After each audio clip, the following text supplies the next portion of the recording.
I want to ask you something. How many times this week did you wake up and feel the weight of the world before your feet even hit the floor? Especially if, like me, you sometimes have that not so optimal habit of reaching for your phone as soon as you open your eyes. Maybe you read or heard the headlines, or perhaps you just have this kind of low level dread that you can't quite name due to kind of like the accumulation from this daily onslaught of information and negative commentary that we're all hit with every day. And that then translates into this nagging sense of something large and important that is no longer working in the world, or that is no longer working in your industry, your profession, or generally the life that you built doesn't quite fit the way that you expected it to, or it doesn't feel the way you thought it would feel. I think this is one of the defining feelings of our moment, and I thought about it a lot because I've experienced it firsthand, and personally, I am really obsessed with dissecting my emotions.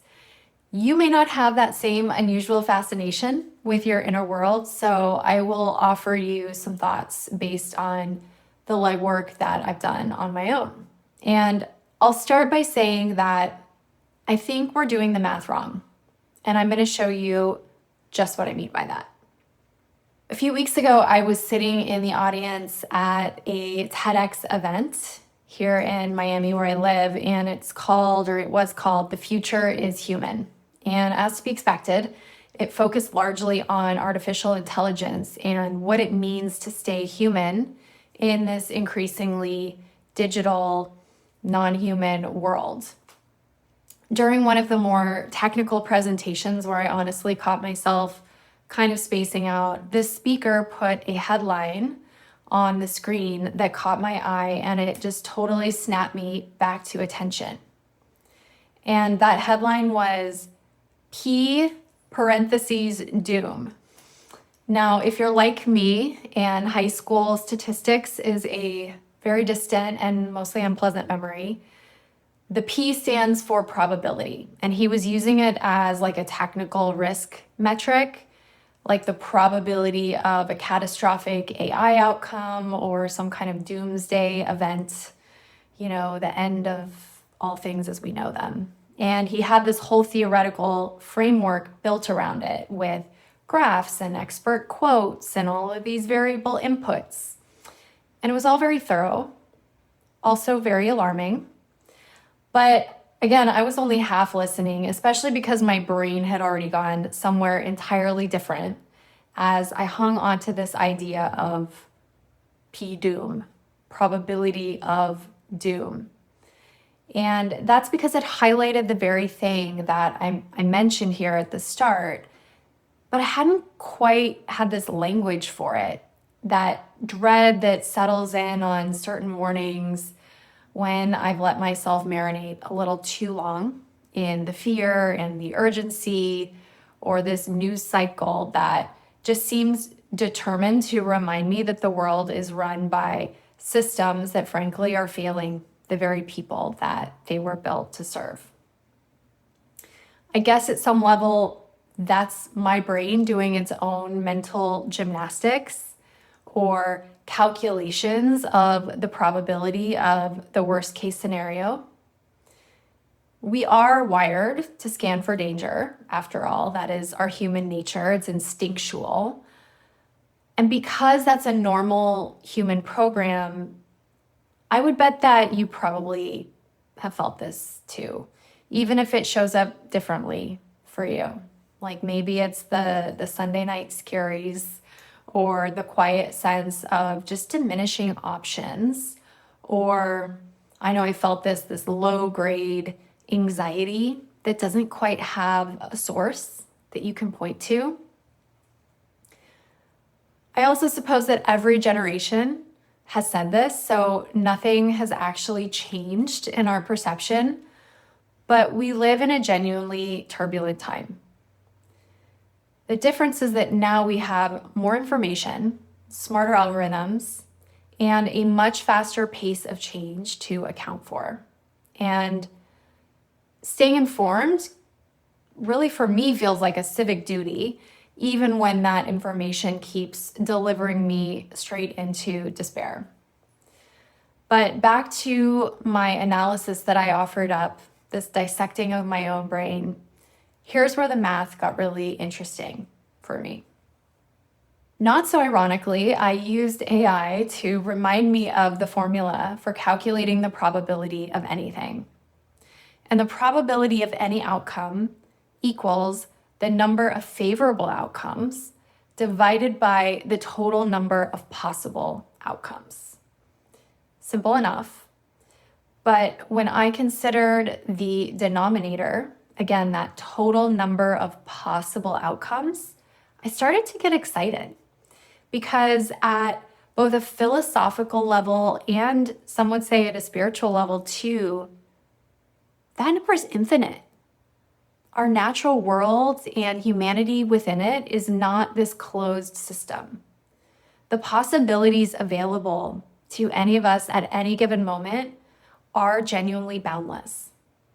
We live inside this illusion of limitation, and the whole game of life, as I learned from many teachers and mentors, and I tend to agree with them, is waking up and remembering and expanding beyond what we ever thought was possible, remembering that we are actually limitless. I love to think of it with this metaphor. You could feel like you're being dealt cards with a fixed number of possibilities, like a regular deck of cards, 52 total, there's 4 suits, 13 distinct ranks. And this is the perspective that life is happening to me, or I'm at the effect of life. Or you could choose to see yourself as the dealer, pulling from an infinite deck, co-creating different combinations of outcomes with forces beyond your full comprehension. This is the perspective that life is happening for me and through me. So if you can buy into the notion that total possible outcomes is effectively infinite, the equation simplifies to something really important. The probability of your life looking a certain way is almost entirely determined by which outcomes you are actively counting, focusing on, and calling towards you. To put it more plainly, if you keep cataloging all of the ways that things could go wrong, the probability of doom, like jobs disappearing, chances closing, the world narrowing, then you're increasing the numerator for that doom. You're doing the math on the wrong side of the equation. But if instead you turn your full, deliberate, energetically committed attention towards what is possible, what is opening, what is already being created, then you instead increase the probability of that. Now, I do want to be clear and caveat this. This is not some manifesto for toxic positivity or spiritual bypassing. There are real innocent victims in the world.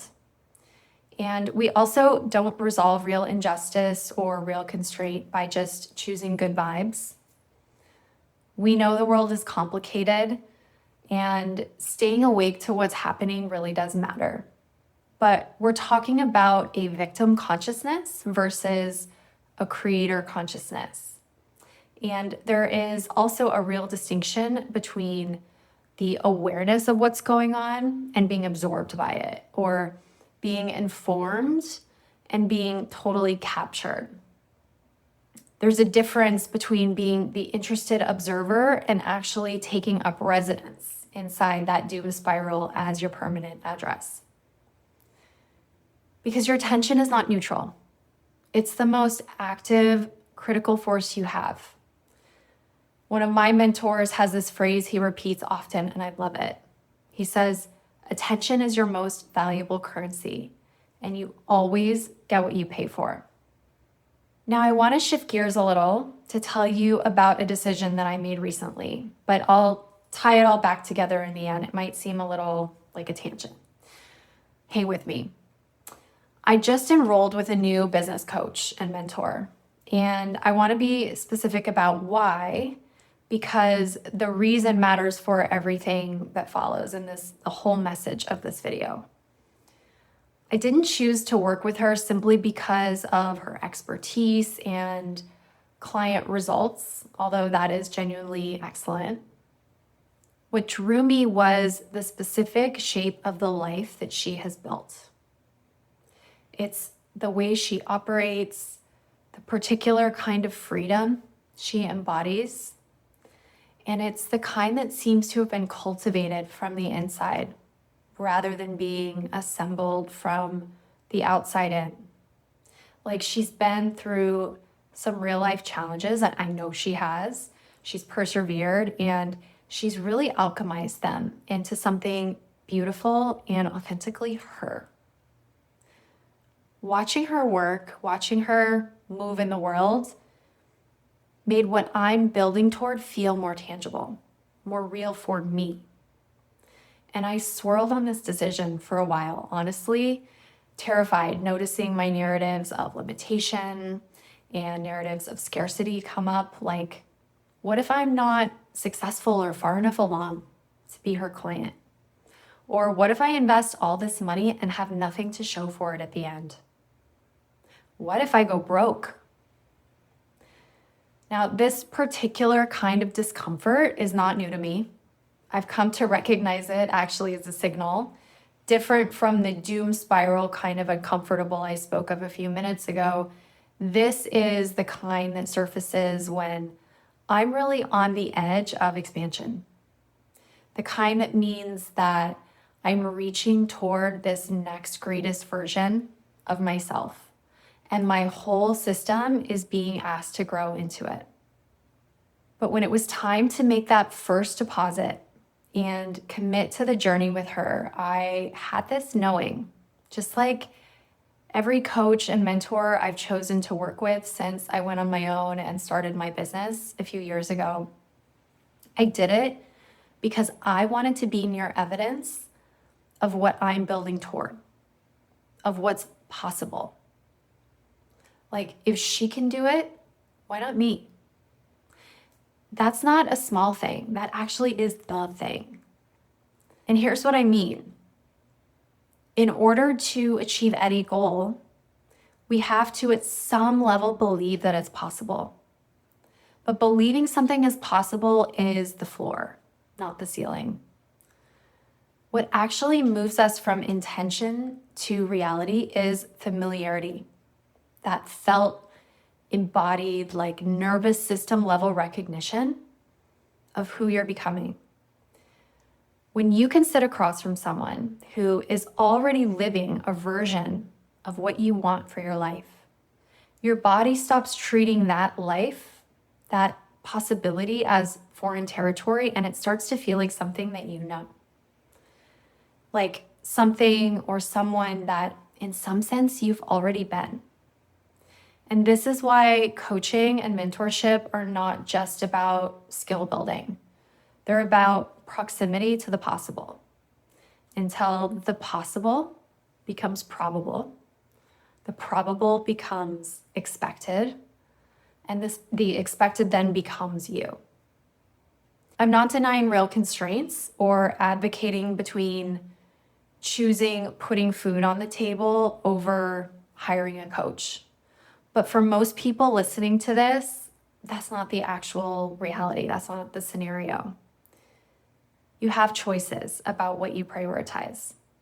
And I'd offer that the rooms that you choose to put yourself in, even when they are a stretch, especially when they're a stretch, they're not a luxury. That's actually strategy. There is a progression that I have learned and come to really trust when it comes to creating any desired future outcome. It moves from potential to possibility to probability to certainty to creation and actual reality. And moving through each of those stages is only accelerated by this familiarity I've been talking about.